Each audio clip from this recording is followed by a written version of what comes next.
안녕하십니까. 2025년 5월 6일 최병모의 팩트 시작하겠습니다. 국민의힘의 단일화 문제가 지금 진통을 겪고 있죠. 사실은 어제 당 지도부와 김문수 후보 간에 여러 차례 논의가 있었는데 뚜렷한 결론이 없었습니다.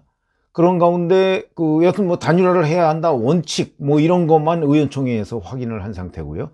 그리고 나서 이제 단일화를 하게 되면 결국 전 당원의 의견을 물어야 되는 거 아니겠습니까? 이러다 보니까 일단 전당대회는 5일 전에 공고를 해야 되거든요. 그러니까 지금 단일화를 기다렸다가 전당대회 소집하고 이러면 이미 늦습니다.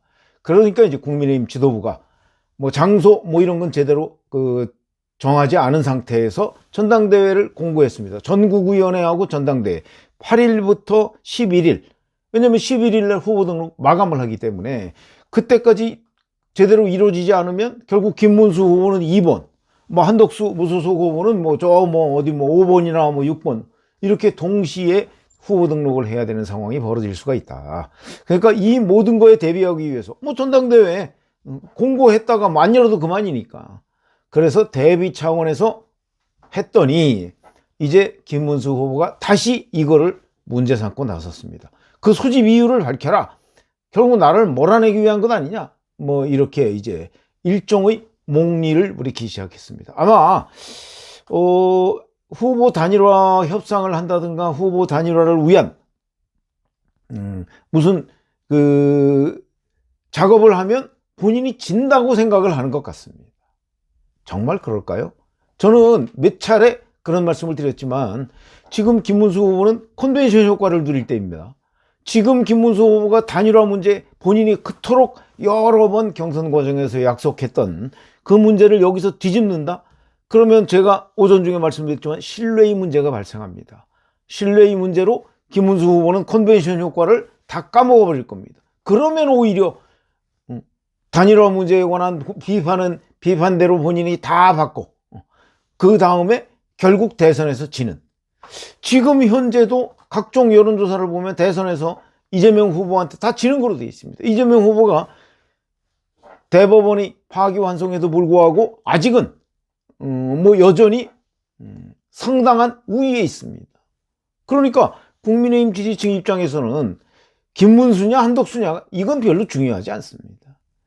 이재명 후보를 누가 이길 수 있느냐.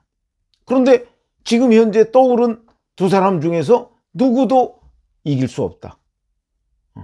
그거는 중앙일보의 한국갤럽 여론조사 여기에 다 나타나 있습니다. 지난 3일과 4일에 조사한 건데요. 이재명, 김문수 만약에 두 사람이 붙었을 경우에는 이재명이 52%, 김문수가 39%, 13%포인트 차이. 이재명, 한덕수 그러면 51대 41, 10%포인트 차이. 차이가 얼마 안 납니다. 3%포인트라면요, 오차범위 냅니다.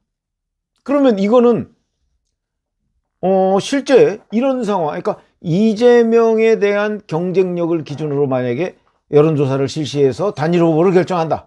그랬을 경우에 김문수가 되느냐, 한덕수가 되느냐, 누구도 장담할 수가 없다. 오히려 김문수 후보는 당에서 조직적으로 뒷받침할 수가 있습니다.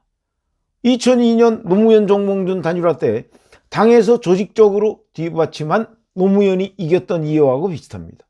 김문수 후보가 여기서 이렇게 자꾸 수세적으로 몰리고 본인이 믿지 못할 정치인, 특히 당원들로부터 이런 비판을 받을 이유가 없다. 저는 그렇게 생각을 하는데, 정무적인 판단, 글쎄 조금 더 가면 한덕수가 스스로 포기할까? 그럼 스스로 포기하고 김문수로 확정되면 과연 이재명을 이길 수 있느냐? 이건 당원들이 원하는 바는 아니다. 이렇게 보고요. 아까 그 여론조사에서 보면 가상 3자 대결을 할지라도 이재명 49, 김문수 33, 이준석 9 이렇게 돼 있고요. 한덕수를 넣으면 이재명 49, 한덕수 36, 이준석 6 이렇게 돼 있습니다.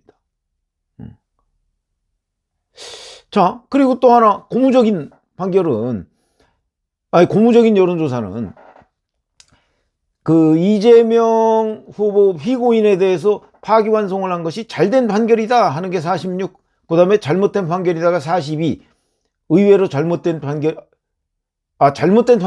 46, 잘된 판결이 42인데, 특히 20대와 30대에서 압도적으로 이게 잘된 판결이라는 비율이 높았습니다. 20대에서는 51%가 무려 잘된 판결, 잘못된 판결은 24, 30대에서는 잘된 판결이 56, 잘못된 판결이 30%. 이거는 20대와 30대의 젊은 층, 국민의힘이 특히 취약한 쪽이죠.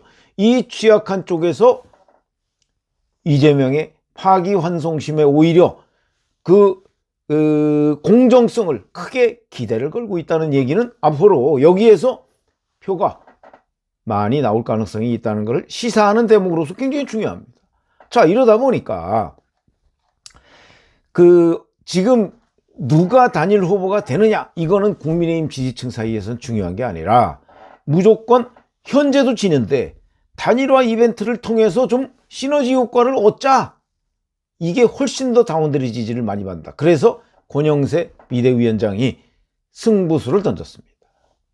오늘 의원총회를 하기 전에 기자들하고 만나서 이렇게 얘기합니다. 7일 전당원을 대상으로 한 단일화 찬반 조사를 실시하겠다. 그에 따라서 의견을 들어서 필요한 조치를 밟아 나가겠다. 이렇게 얘기를 했습니다. 단일화에 실패하면 책임지고 비대위원장에서 사퇴하겠다. 김문수 후보의 의견을 충분히 받아들였고 계속해서 협의해 나가면서 받아들일 생각이다.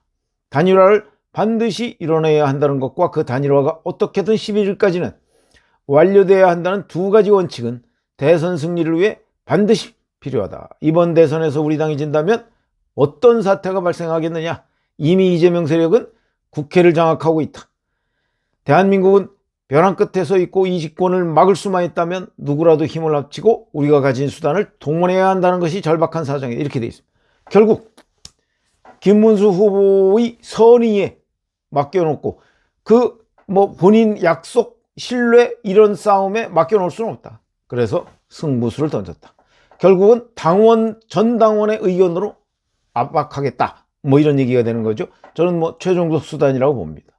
아까 말씀드렸지만 중요한 거는 이재명 후보를, 국민의힘으로서 중요한 거는 이재명 후보를 이기는 것이지, 그게 이기는 수단이 한덕수냐 김문수냐가 중요한 게 아니고, 현재 김문수 후보의 컨벤션 효과로 인해서 사실은 단일화 여론조사를 하게 된다면 누가 이길지 모른다.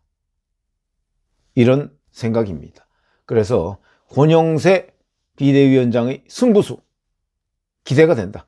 이렇게 말씀을 드리겠습니다. 고맙습니다.